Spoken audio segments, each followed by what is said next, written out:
지난 11월부터 원달러 환율이 다시 1,500원 턱 밑까지 위협하며 치솟자 금융시장 전반에는 무거운 긴장감이 감돌기 시작했습니다.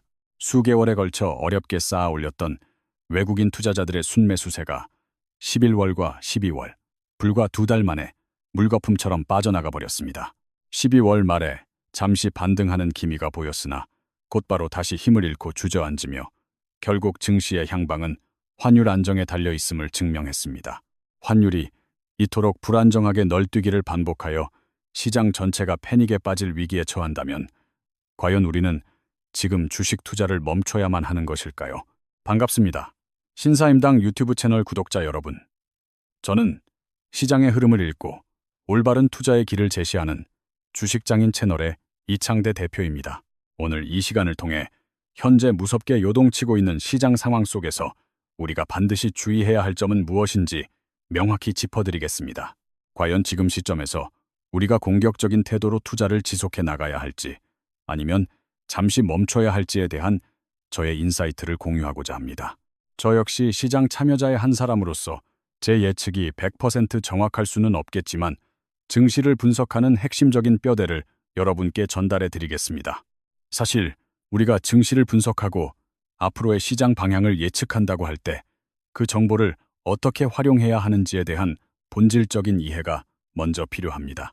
많은 분들이 증시 분석이라고 하면 단순히 내일 주가가 오를지 떨어질지를 맞추는 게임이라고 생각하시지만 그것은 분석의 진짜 목적이 아닙니다. 개인 투자자에게 있어 증시 분석의 진정한 목표는 내가 현재 거대한 경제 흐름 속 어느 위치에 서 있는지를 파악하는 나침반이 되어야 합니다.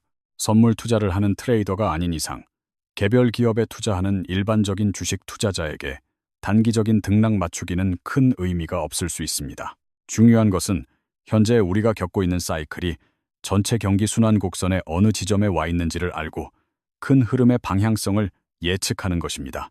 여기서 제가 구독자 여러분께 꼭 강조하고 싶은 핵심은 증시의 사이클과 실물 경기의 사이클을 명확하게 구분해서 바라봐야 한다는 점입니다. 과거 코로나 팬데믹 당시를 떠올려보면 실물 경제는 셧다운으로 인해 처참하게 무너졌지만 증시는 오히려 대세 상승장을 연출하며 폭등했습니다. 당시 시장은 심각한 불경기에 잠식되어 있었음에도 불구하고 주가는 역대 최고치를 경신하는 기이한 현상이 벌어졌던 것을 우리는 기억합니다. 이러한 과거의 사례를 통해 우리는 경기가 좋아져야만 반드시 증시가 오르는 것은 아니라는 사실을 깨닫고 두 사이클의 엇박자를 이해해야 합니다.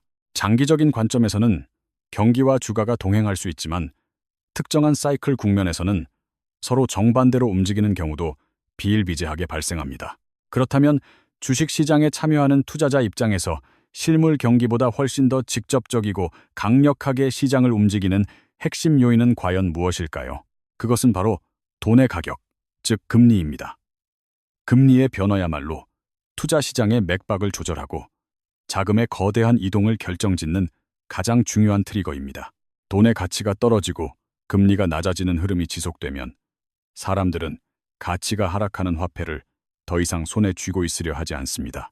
자연스럽게 내 자산의 가치를 지키기 위해 떨어지는 현금을 대신할 다른 유망한 투자 수단을 찾아 자금이 대거 이동하기 시작합니다. 대표적인 예로 변하지 않는 가치를 지닌 금과 같은 안전 자산이나 산업의 쌀이 되는 원자재 시장으로 수요가 급증하게 됩니다. 특히 금리가 낮아져 시중의 유동성이 풍부해지면 이 여유 자금은 수익을 타차 주식과 같은 투자 시장으로 물밀듯이 흘러들어옵니다. 하루 벌어 하루 먹고 살기 바쁜 상황에서 벗어나 자금의 숨통이 트이면 사람들은 누구나 자신의 재산을 더 크게 불리고 싶어 합니다. 단순히 생계를 유지하는 것을 넘어 자산 증식을 통해 부를 축적하고자 하는 욕구는 인간의 본능이며 이것이 시장을 움직입니다. 이러한 메커니즘을 이해한다면 경기 사이클보다 금리 사이클이 투자 시장에 훨씬 더 직접적이고 강력한 영향을 미친다는 것을 알 수 있습니다. 일반적으로 금리가 하락하는 시기에는 유동성의 힘으로 증시와 투자 시장이 활기를 띠며 상승 곡선을 그리는 경향이 강합니다. 반대로 금리가 오르는 긴축 국면에서는 시중의 돈이 말라붙으며 투자 심리가 위축되고 시장 전체가 차갑게 얼어붙게 됩니다. 코로나 팬데믹 당시 경제는 최악이었지만 무제한에 가까운 돈 풀기로 인해 증시는 역사상 유례없는 대세 상승장을 연출했습니다. 그러나 그 부작용으로 물가가 치솟자 금리를 급격히 올리기 시작했고, 그 결과 전 세계 증시는 다시금 침체기로 접어들었습니다. 이후 2022년 말부터 시작된 고금리 기조는 2024년까지 이어지며 글로벌 자산시장 전반에 걸쳐 조정과 위축을 가져왔습니다. 드디어 2024년 말 길었던 긴축의 터널을 지나 다시 금리를 내리기 시작하는 이른바 선제적 인하가 단행되었습니다. 물론 2025년 1월부터 9월까지 약 9개월간 금리 동결이 이어지며 잠시 숨 고르기를 했지만 큰 흐름은 이미 바뀌었습니다. 우리는 금리의 방향이 인상에서 인하로 혹은 인하에서 인상으로 완전히 전환되는 이 결정적인 변곡점을 피벗이라고 부릅니다. 계속해서 엑셀을 밟던 금리 인상 기조를 멈추고 경기 침체를 우려해 방향을 틀어 인하를 시작했다는 사실 자체가 중요합니다. 2024년 말부터 시작된 금리 인하는 단순한 일회성 이벤트가 아니라 새로운 통화 정책 사이클로의 진입을 알리는 신호탄이었습니다. 중간에 트럼프 당선과 같은 정치적 이슈로 인해 약 9개월간 동결되며 인하 속도가 조절되었지만 방향성 자체가 바뀐 것은 아닙니다. 여기서 질문을 하나 드려보겠습니다. 인하를 시작했다가 9개월간 멈췄던 이 시기를 과연 금리 인상기라고 봐야 할까요? 인하기라고 봐야 할까요? 정답은 여전히 금리 인하 사이클 안에 있다는 것입니다.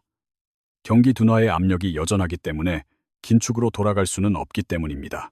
2025년 말이 되면서 금리 인하가 재개되었고, 시장을 옥죄던 긴축 정책인 양적 긴축도 공식적으로 종료를 선언했습니다. 12월을 기점으로 긴축이 끝나고 금리 인하가 다시 시작되면서 3회 연속 인하라는 긍정적인 흐름을 타기 시작했습니다. 다가오는 1월 말, 미국의 기준 금리 결정이 예정되어 있어 시장의 이목이 다시 한번 연준의 입에 집중되고 있습니다.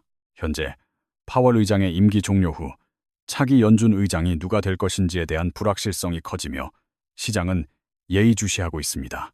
유력 후보였던 케빈 워시가 트럼프 당선인의 발언으로 인해 선임 가능성이 불투명해지며 차기 의장직은 미궁 속으로 빠져들었습니다.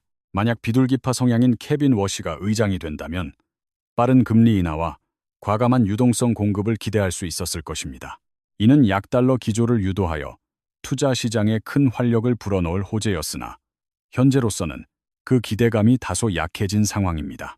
하지만 의장이 누가 되든 변하지 않는 명확한 사실은 미국 경제가 현재 금리 인하 사이클 위에 서 있다는 점입니다. 트럼프 행정부의 압박과 경기 상황에 따라 속도의 차이는 있겠지만 금리를 내리는 방향성 자체는 여전히 유효합니다.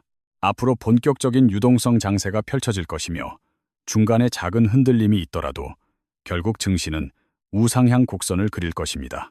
2026년을 전망할 때 그 어떤 전문가나 주요 기관도 다시 금리 인상 기조로 전환될 것이라 예측하지 않고 있습니다. 금리 인하 확률이 압도적으로 높고 인상 가능성은 희박하기 때문에 우리는 다가올 유동성의 힘을 믿고 대비해야 합니다. 2026년 역시 금리 인하 사이클 안에서 투자 시장이 호황을 누릴 것이라는 전제하에 투자 전략을 짜야 합니다. 따라서 지금은 소극적으로 관망할 때가 아니라 공격적이고 적극적인 자세로 투자를 지속해 나가야 할 중요한 시점입니다. 이러한 거시적인 흐름을 먼저 파악하고 증시를 예측하는 것이 개별 종목을 분석하는 것보다 훨씬 더 선행되어야 합니다. 큰 숲을 보지 못하고 나무만 본다면 시장의 작은 이벤트나 뉴스에 일희일비하며 중심을 잃고 흔들리기 쉽습니다. 베네수엘라 이슈나 중동의 지정학적 리스크 같은 뉴스에 매번 흔들린다면 일관성 있는 투자를 이어갈 수 없습니다. 개인 투자자일수록 금리라는 확실한 기준점을 잡고 그 안에서 자신의 중심을 지키는 뚝심 있는 태도가 필요합니다. 물론 시장에 마냥 낙관적인 전망만 존재하는 것은 아니며 우리가 경계해야 할 위험 요인도 분명히 존재합니다. 기대했던 연준 의장 선임이 꼬이면서 시장 심리가 긴장하게 되면 예상치 못한 강달러 현상이 나타날 수 있습니다. 달러 인덱스가 상승한다는 것은 원화와 같은 상대국 통화 가치가 떨어진다는 의미이며 이는 환율 방어를 어렵게 만드는 주된 원인입니다. 이미 환율이 심리적 저지선인 500원 턱 밑까지 위협한 상황에서 이를 막아내던 둑이 무너지면 걷잡을 수 없는 폭등이 올 수 있습니다. 환율이 오르면 원화 자산을 보유한 외국인 투자자들은 가만히 있어도 손해를 보는 환차손을 입게 되어 시장을 떠날 명분이 생깁니다. 외국인들이 손실을 피하기 위해 원화를 팔고 달러로 환전하여 빠져나가면 원화 가치는 더 떨어지고 환율은 더 오르는 악순환이 반복됩니다. 실제로 작년 4월 상호관세 이슈로 외국인들이 썰물처럼 빠져나갔던 사례를 보면 환율과 수급의 상관관계가 얼마나 강력한지 알 수 있습니다. 이후 바닥을 찍고 어렵게 외국인 매수세가 살아나는 듯 했으나 11월 환율 급등 쇼크로 인해 수개월 공든 탑이 순식간에 무너졌습니다. 불과 한두 달 만에 외국인 자금이 대거 이탈했고 12월 말 반등 시도조차 무위로 돌아가며 아직 뚜렷한 회복세를 보이지 못하고 있습니다. 결국 외국인 투자자들의 귀환 여부는 환율 안정에 달려 있으며 환율이 계속 불안하게 널뛰는 한 공격적인 매수세 유입은 요원합니다. 만약 환율 방어에 실패하여 외국인 이탈이 가속화되고 시장이 패닉에 빠진다면 그때 우리는 두려움에 떨며 주식을 모두 팔아야 할까요? 결론부터 말씀드리면 절대 그렇지 않습니다. 과거 코로나 팬데믹 당시의 데이터를 복기해보면 그 해답을 명확히 찾을 수 있습니다. 당시 차트를 보면 개인 투자자들이 주식을 사기 위해 계좌에 넣어둔 돈인 고객 예탁금은 기하급수적으로 폭발하며 급증했습니다. 반면 빚을 내어 투자한 자금인 신용융자 잔고는 주가 급락으로 인한 반대 매매를 당하며 모조리 청산되어 박살이 났습니다. 지수는 곤두박질 쳤지만 아이러니하게도 주식시장에 진입하기 위해 대기하고 있던 현금성 자산은 역대 최고치를 경신했던 것입니다. 지금 시장의 흐름도 그때와 놀랍도록 유사한 패턴을 보이고 있습니다. 고객 예탁금과 신용잔고가 동시에 증가하고 있는 것입니다. 현재 고객 예탁금은 약 92조 원 수준까지 차올랐으며 조만간 100조 원 시대를 돌파할 것이라는 기대감이 커지고 있습니다. 동시에 빚을 내어 투자하는 신용잔고 또한 부담스러운 수준으로 계속 불어나고 있다는 점은 우리가 경계해야 할 대목입니다. 이는 시장에 대한 불안감 속에서도 돈을 벌겠다는 강력한 욕망을 가진 자금들이 끊임없이 시장으로 유입되고 있음을 시사합니다. 환율 방어의 성공 여부를 우리가 100% 예측할 수는 없지만 최악의 시나리오에 대비한 방어 전략은 반드시 세워둬야 합니다. 무방비 상태로 있다가 시장이 무너질 때 휩쓸려 가는 것이 아니라 위기가 왔을 때 나를 지켜줄 안전한 피난처를 마련해야 합니다. 제가 지속적으로 강조해온 금투자가 바로 그 해답입니다. 화폐 가치 하락과 시장 붕괴를 동시에 방어할 수 있는 최고의 수단입니다.